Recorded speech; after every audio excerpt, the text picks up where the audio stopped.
Hello and welcome to Module 8 of Setting Up Your Journal in OJS 3.3.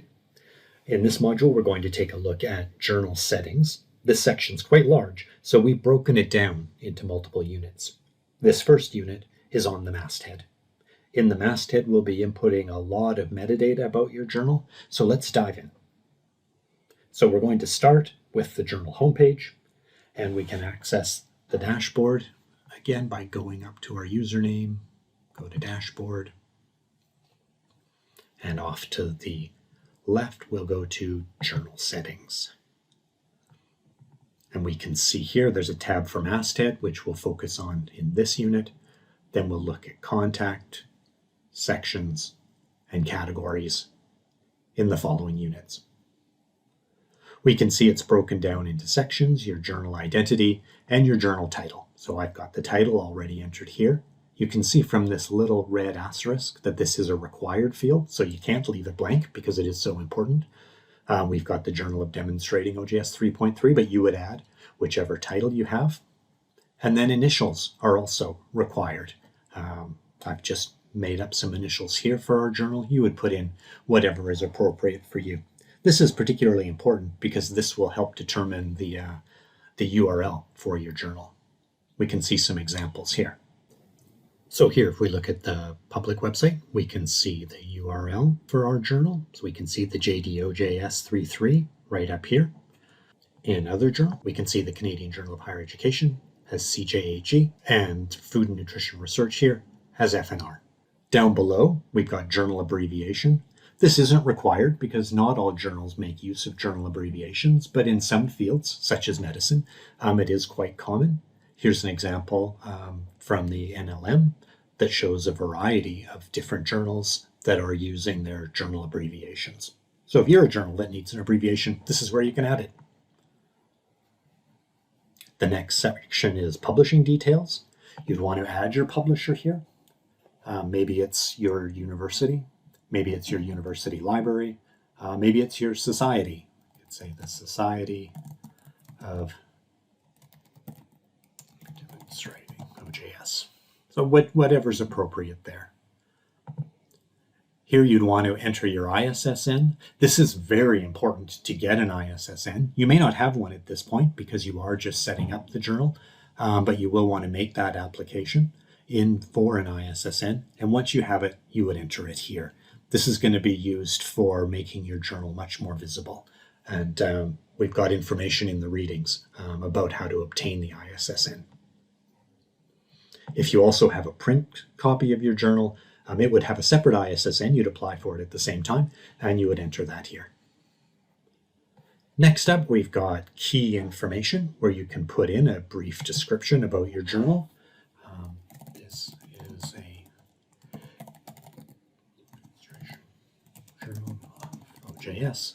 So you would just write something brief, a couple of sentences, and this is going to primarily show up if you are part of an OJS installation that has multiple journals on it, and the landing page for that installation would list each journal, and it would show this journal summary to give readers an idea of what your journal is about. You'll see in a subsequent module that there is also the possibility of taking this journal summary text and adding it to your journal's homepage.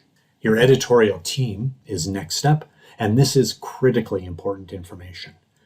For your journal to be taken seriously, to be seen as credible, you need to be listing everybody who's involved on your editorial team, including information for contacting them.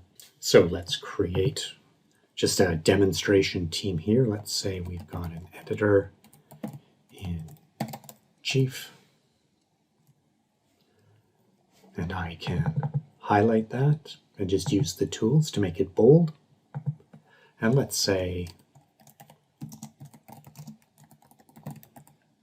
Dr. John Walensky, Stanford University.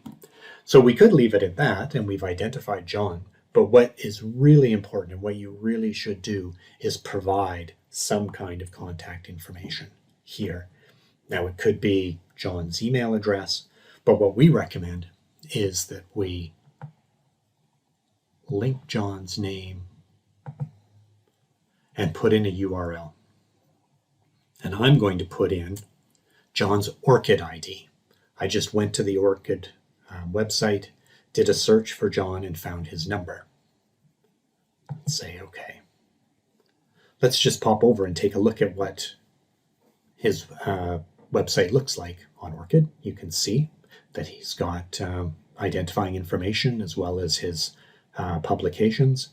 By linking to that, you're really providing credibility that John is indeed the editor-in-chief of your journal. He's a real person, and he can be contacted for any questions. Sadly, there are journals out there that are called predatory journals, and they will sometimes either make up an editorial team to try to look credible, but provide no contact information because that person doesn't exist. Or sometimes they will even put real people's names down and hope nobody will check. This is a way to show that you're very transparent about who's part of your team and that you would be happy for people to contact the members of your editorial team. We can add, let's do another one. We could put down a technical editor. I'll just put my name down here.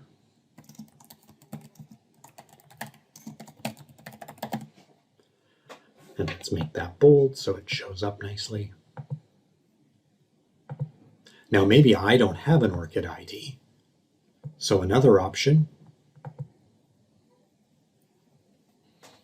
is we could say mail to, and put my email address. And it is, as you can see, a Simon Fraser University email address. And say OK. So now when your editorial team page shows up on your website and somebody visits it, they can see that the editor-in-chief is John, and they could link to his ORCID profile that includes contact information. They could see that Kevin is the technical editor, and they can connect to the email address to be able to reach out and ask questions to confirm that these people are indeed part of this journal. At this point, it may sound to you like it's not very important, but let me assure you it's very important. And when you look to be included in services like the Directory of Open Access Journals, they're going to want to see very clearly who's on your editorial team and that they are truly real people who really are working with your journal and that they could reach out and contact them. So be sure to fill that in. All right, next up is the description and what's going to appear on your About page. Again, this is very important information. You need to be describing your journal clearly. You need to be providing your policies here. And there's some guidance on the description over on the left as to the minimum of what should be included. Again, services like the Directory of Open Access Journals are going to be looking to this to see that you are a credible, transparent journal. In the readings below, you'll see the criteria for being included in the DOAJ. Make sure that all of the information they're looking for is provided on your website, and this is primarily the place to do it. So we can see it could include your open access policy. Similar to the editorial team, we can just say open access policy. This is our policy. I'm not going to put one in detail here, but you get the idea.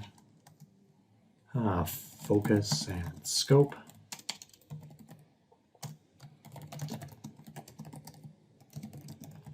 Again, you're going to want to have a clear statement about what your journal is about. This is also useful for authors who might come to your website and think they want to submit. This will give them an idea of whether it would be an appropriate venue for their work or whether they should, look elsewhere. Copyright notice.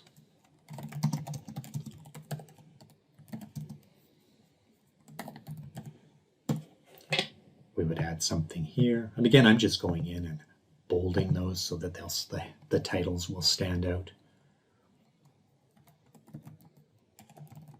Sponsorship.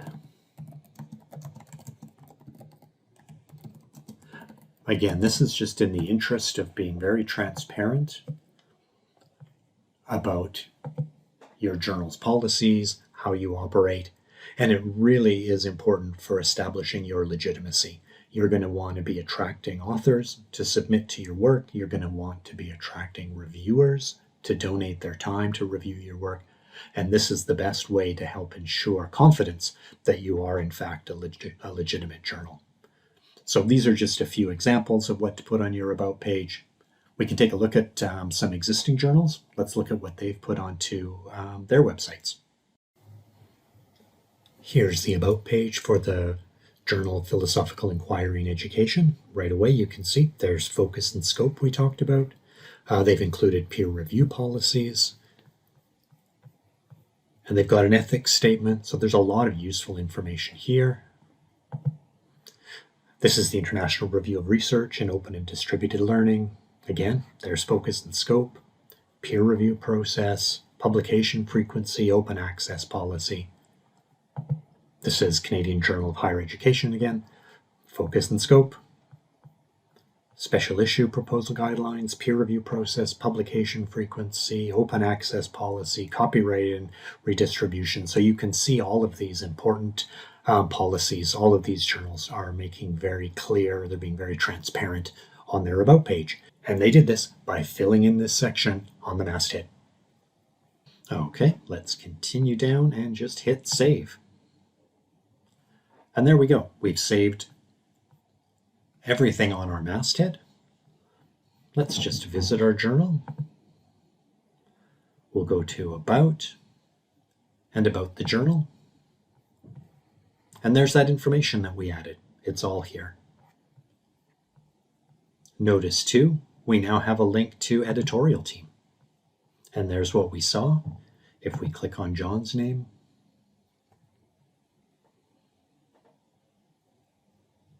we come to his ORCID page. And if we were to click on my name, it would generate an email. So that's it for the masthead. Really important part of OJS. Really important for you to have taken the time, of course, to establish all of these policies and to have spoken with your editorial team, have discussions about what is your copyright policy, what is your open access policy, and then to include them on your About page in a really clear, concise statement. I hope you found this unit useful, and we'll see you in the next one.